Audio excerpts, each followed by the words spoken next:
Hello मित्रों, नमस्कार। कैसे हैं आप लोग? मैं आशा करता हूं आप लोग बहुत अच्छे होंगे। हम आपको लेकर आए भारत के वर्तमान पदाधिकारी।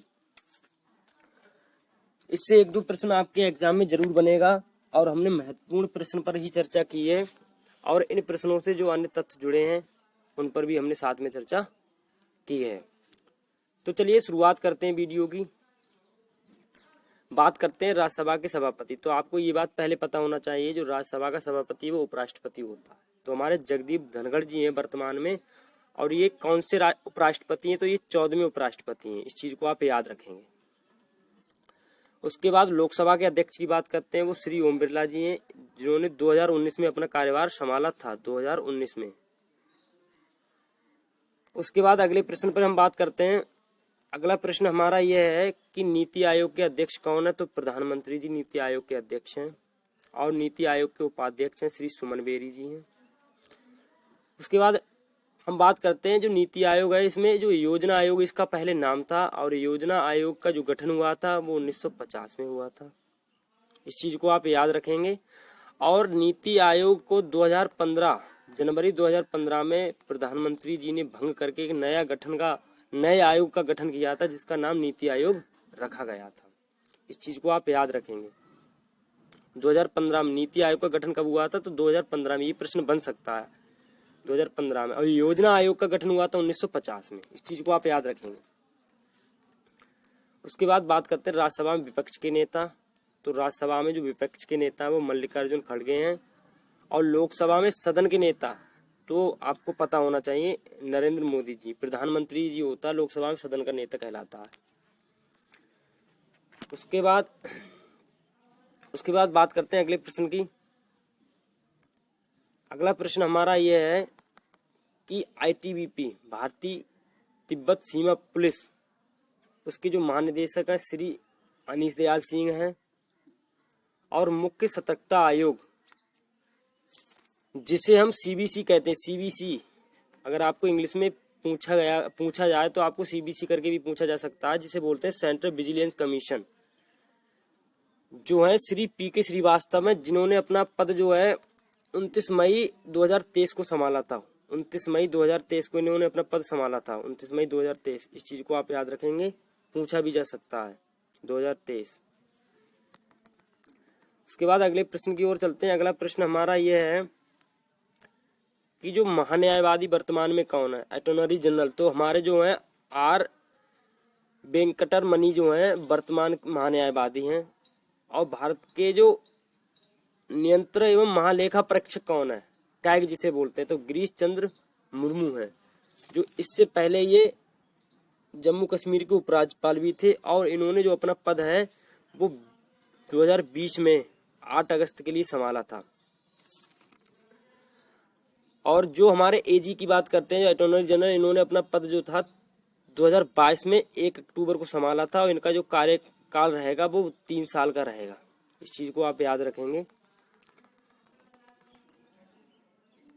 उसके बाद बात करते हैं, अगला प्रश्न हमारा है विक्रम साराभाई अंतरिक्ष केंद्र के निदेशक, जिसे शॉर्ट में BSSC के नाम से भी पूछा जा सकता है, जिसके निदेशक हैं डॉक्टर एस उन्नीकृष्ण नायर हैं, जो 2019 में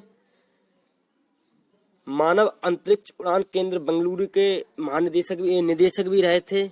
और इन्होंने अपना जो कार्यकाल था वो 7 फरवरी 2022 को अपना कार्यभार संभाला। इस चीज को आप याद रखेंगे, 2022 में इन्होंने अपना कार्यभार संभाला। उसके बाद भारतीय दूरसंचार नियामक प्राधिकरण, जिसके वर्तमान में जो अध्यक्ष हैं डॉक्टर PD बघेला हैं।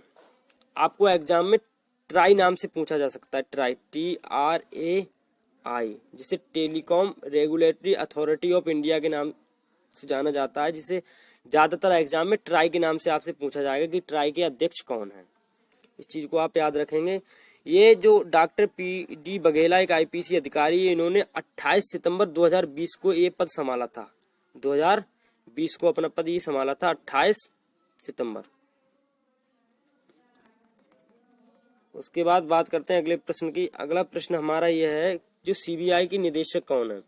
तो CBI के निदेशक जो हैं प्रवीण सूद जी हैं। इन्होंने अपना जो कार्यकाल था वो 25 मई 2023 को संभाला था। 25 मई 2023 को, इस चीज को आप याद रखेंगे, 25 मई 2023। उसके बाद राष्ट्रीय अनुसूचित जनजाति आयोग के अध्यक्ष डॉक्टर रामेश्वर उरांव है। ठीक है, डॉक्टर रामेश्वर उरांव। उसके बाद बात करते हैं अगले प्रश्न पे, तो राष्ट्रीय अनुसूचित जाति आयोग के अध्यक्ष, तो राष्ट्रीय अनुसूचित जाति आयोग के अध्यक्ष हैं श्री विजय संपाला हैं। और यूपीएससी के अध्यक्ष डॉक्टर मनोज सोनी हैं। कौन है? डॉक्टर मनोज सोनी, जो 16 मई 2023 को इन्होंने अपना कार्यभार संभाला था। 2023, 16 मई 2023, इस चीज को आप याद रखेंगे। और जो राष्ट्रीय जांच एजेंसी के महानिदेशक NIA, नेशनल इन्वेस्टिगेशन एजेंसी जिसे बोलते हैं, इसके जो महानिदेशक हैं वो दिनकर गुप्ता जी हैं। इस चीज को आप याद रखेंगे। जो 1978 के अधिकारी, 1978 बैच के IPS अधिकारी भी रह चुके हैं। उसके बाद UGC के अध्यक्ष कौन है? अभी UGC के होता क्या है पहले आप ये समझिए। UGC जो होता है वो होता है यूनिवर्सिटी ग्रांट्स कमीशन, जिसे विश्वविद्यालय अनुदान आयोग कहते हैं। इसमें गवर्नमेंट जो होती है विश्वविद्यालयों की मान्यता देती है, उन्हें अनुदान देती है। तो इसके जो अध्यक्ष हैं M जगदीश कुमार जी हैं। इस चीज को आप याद रखेंगे। उसके बाद अगले प्रश्न की ओर चलते हैं। अगला प्रश्न हमारा है कि SSC के अध्यक्ष कौन है? तो SSC के जो अध्यक्ष हैं वर्तमान में वो S किशोर हैं। और महापंजीयक एवं जनगणना आयुक्त हैं वो डॉक्टर विवेक जोशी हैं। उसके बाद अगला प्रश्न हमारा ये है कि राष्ट्रीय मानवाधिकार के आयोग, जो राष्ट्रीय मानवाधिकार आयोग है, उसके अध्यक्ष न्यायमूर्ति श्री अरुण मिश्रा हैं। और केंद्रीय प्रत्यक्ष कर बोर्ड के जो अध्यक्ष हैं प्रमोद चंद्र मोदी हैं। केंद्रीय प्रत्यक्ष कर बोर्ड है जो इसे CBDT के नाम से पूछा जाता अधिकतर, CBDT, आप इस चीज को याद रखेंगे। तो इसके जो अध्यक्ष हैं वो प्रमोद चंद्र मोदी हैं वर्तमान में।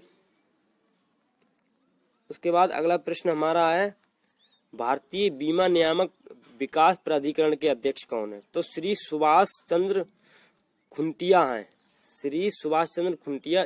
इसे एग्जाम में IRD के नाम से पूछा जाता है। IRDA के नाम से पूछा जाता है।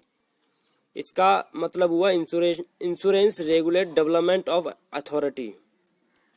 उसके बाद अगला प्रश्न हमारा यह है कि लोकसभा में कांग्रेस के संसदीय दल के नेता अधीर रंजन हैं। और जो मुख्य न्यायाधीश 50 में वो धनंजय भाई चंद्रचूड़ हैं। और जो 49 में थे वो 49 में थे उदय उमेश ललित थे। इन्होंने जो अपना कार्यभार संभाला है वो 9 नवंबर 2022 को इन्होंने अपना कार्यभार संभाला था, धनंजय भाई चंद्रचूड़ जी ने। आपके जो महत्वपूर्ण प्रश्न बने उन पर हमने विस्तृत से चर्चा की। अगर आपको हमारी वीडियो अच्छी लगे तो इसे लाइक करें और हमारे चैनल को सब्सक्राइब करें।